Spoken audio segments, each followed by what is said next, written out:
নমস্কার, শুভ সন্ধ্যা। আমি আপনাদের প্রবীর বিশ্বাস। একদম অসময়ে বিনা নোটিশে চলে এলাম ভোটের হাওয়া নিয়ে।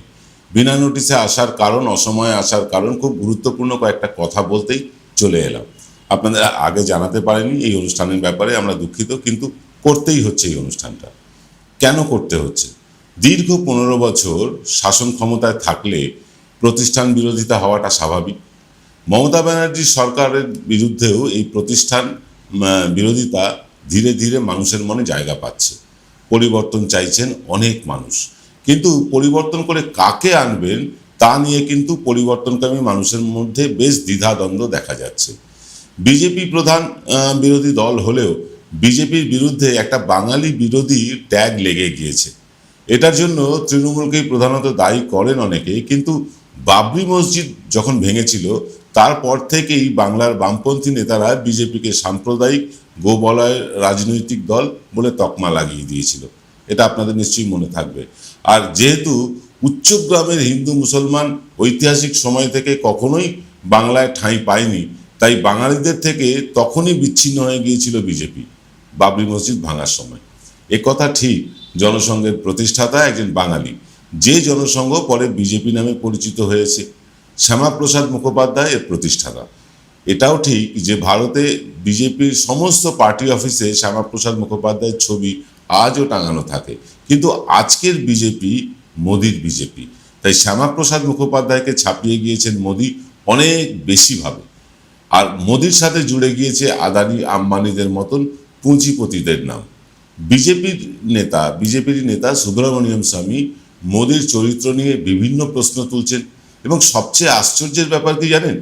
এই যে সুব্রমণিয়াম স্বামী এত নোংরা কথা বলছেন, এত মোদির সম্বন্ধে তার চরিত্র হনন করছেন, তা নিয়ে বিজেপিকে একটাও স্টেপ নিতে দেখেছেন? না, দেখেননি। বিজেপি একটাও স্টেপ নিতে পারেনি। বাঙালি কোনো কালেই এই বেনিয়া প্রীতিটা নেই। আজও বাঙালি মেয়ের বিয়ে দিতে গেলে ব্যবসায়ী পাত্রের চেয়ে চাকরি করা পাত্রকেই আগে বেছে নেয়। তাই আদানি আম্বানিদের মতন বেনিয়াদের সাথে যে দহরম মহরম বাঙালিকে বিজেপি থেকে বিচ্ছিন্ন করে রেখেছে, অনেক দূরে সরিয়ে রেখেছে।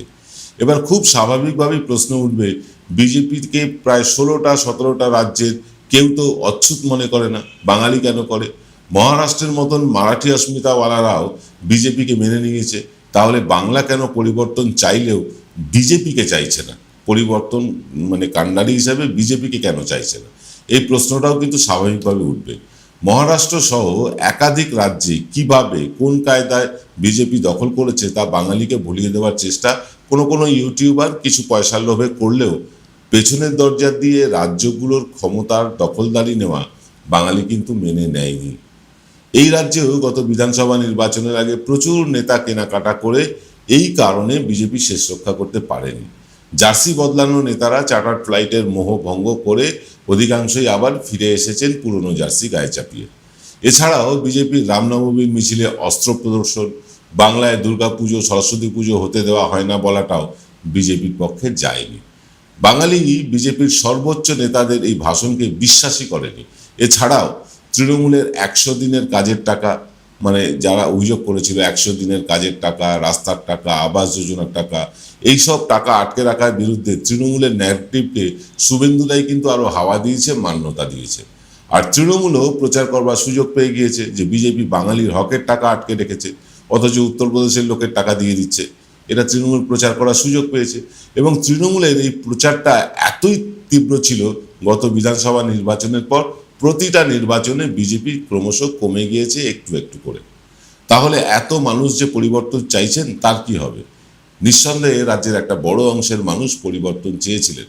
এসআইআর করে ফের মানুষের বড় অংশকে জোর করে প্রায় ঠেলে দেওয়া হলো তৃণমূলের দিকে। মমতা ব্যানার্জিও ইলেকশন কমিশন, সুপ্রিম কোর্ট, ধর্ণা ইত্যাদি করে এসআইআরের দিশেহারা বাঙালির কাছে আশ্রয় স্থল হয়ে উঠলেন। আর বিজেপি নেতারা কি করলেন? তারা অপছন্দের সাংবাদিকদের চটিচাটা বললেন, পুলিশকে দিয়ে জুতো চাটাবেন বললেন, মুসলমানদের তো যাচ্ছে তা ভাষায় গালমন্দ করলেন, শিখদের খালিস্তানি বললেন। আপনি একজনও তৃণমূল নেতার মুখে এই ধরনের জাতি বিদ্বেষ, ধর্মবিদ্বেষ কিংবা পেশাগত বিদ্বেষের কথা শুনেছেন? না, শোনেননি। উল্টে দীঘায় জগন্নাথ মন্দির, দুর্গা কার্নিভাল, রেড রোডে নামাজ, আর বড়দিনে সেন্ট পল ক্যাথিড্রালে গিয়ে মমতা বন্দ্যোপাধ্যায় নিজের গা থেকে মুসলমান তোষণকারী তকমাটা খসিয়ে ফেলে অসাম্প্রদায়িক নেত্রী হিসেবে নিজেকে কিন্তু প্রতিষ্ঠা করে ফেলেছেন। তিনি কোনো সম্প্রদায়কে আর তোষণ করেন এটা তার শত্রুরাও বলতে পারছে না। আর বাঙালি চিরকালই অসাম্প্রদায়িকতার পক্ষে। আজকে বিজেপি মমতা ব্যানার্জিকে হারাতে মমতা ব্যানার্জিকেই নকল করছেন। হ্যাঁ, স্বয়ং মোদিজিকেও মমতা ব্যানার্জি স্টাইলে রাস্তার ধারের দোকানের খাবার কিনে খেতে হচ্ছে। বিজেপি মানে কত বড় বাঙালি হয়ে উঠেছে সেটা প্রমাণ করতে কেউ মাছ নিয়ে মাছ খাচ্ছেন তার ছবি এক্স হ্যান্ডেলে দিচ্ছেন, আবার কাউকে কাউকে মাছ হাতে নিয়ে ভোটের প্রচার করতেও যেতে হচ্ছে। অথচ একজনও বাম, কংগ্রেস, তৃণমূল কংগ্রেস প্রার্থীদের নিজেদের বাঙালি সাজাতে হচ্ছে কি? না, হচ্ছে না। বিজেপির এই বাঙালি সাজার প্রচেষ্টাটাই ভুল। হাসাহাসি হচ্ছে, লোকজন খিল্লি করছে। বিজেপি কত বাঙালি প্রেমী তা বোঝাতে লক্ষ্মীর ভাণ্ডারকে নকল করে অন্নপূর্ণার ভাণ্ডার আনতে হয়েছে শুধুমাত্র বাংলার জন্য, পশ্চিম বাংলার জন্য। দেশের অন্যত্র কোথাও এই অন্নপূর্ণার ভাণ্ডার নেই। শুধু মমতা ব্যানার্জিকে কাউন্টার করতেই মমতা ব্যানার্জির জুতোয় পা গলাতে হচ্ছে নরেন্দ্র মোদীকে, অমিত শাহকে, আর তার সাথে ওই রুদ্রনীল ঘোষ, সজল ঘোষের মতন পাড়ার নেতাদেরও। অথচ সারা দেশে বিজেপি ন্যারেটিভ তৈরি করে আর বিরোধীরা তার কাউন্টার করতেই ব্যস্ত থাকে সারাক্ষণ। আর বাংলায় মমতা ব্যানার্জি ন্যারেটিভ তৈরি করছেন আর বিজেপিকে তার কাউন্টার করতে করতেই সময় চলে যাচ্ছে। সারা দেশ থেকে শয়ে শয়ে নেতা, মন্ত্রী, কার্যকর্তাদের নিয়ে এসে বাংলাকে সামাল দেওয়ার চেষ্টা করা হচ্ছে। তবুও কি সাধারণ মানুষের এই পরিবর্তনের চাহিদা পূরণ করতে পারবে বিজেপি? আর বিজেপি যদি পূরণ করতে না পারে তাহলে কারা আনবে সেই কাঙ্ক্ষিত পরিবর্তন? সেই আলোচনাই করতে আসছি ছোট্ট একটা বিরতির পর। কোথাও যাবেন না। জয়গুরু রত্নভাণ্ডার জ্যোতিষীমা, এখানে গোল্ড মেডেলিস্ট জ্যোতিষী বসেন। হাই কোয়ালিটির আসল গ্রহরত্ন সবচেয়ে কম দামে এখানে পাওয়া যায়। স্থান বেলঘড়িয়া, রানী পার্ক, বটতলা, 2 নম্বর রেলগেটের নিকটে। 9681345722 এবং 9007778922। Welcome to the world of civil business. A Bengali business personality and the most successful business group, Roy Construction Group of companies, now coming Sarib, West Bengal. Mr. Anup Roy, the managing director of the Roy Construction Group company, ready to serve his native land, the mother Bengal.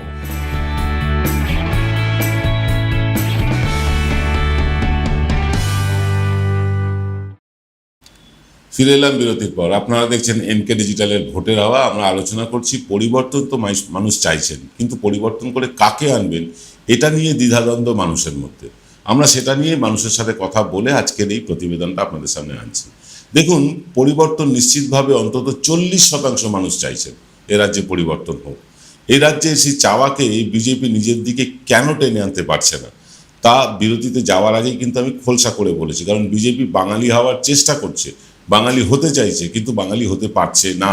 তাদের কার্যকলাপেই বোঝা যাচ্ছে তারা বাঙালি হতে চায় না, কিন্তু একটা artificial, একটা নকল বাঙালিয়ানা আনার তারা চেষ্টা করছে।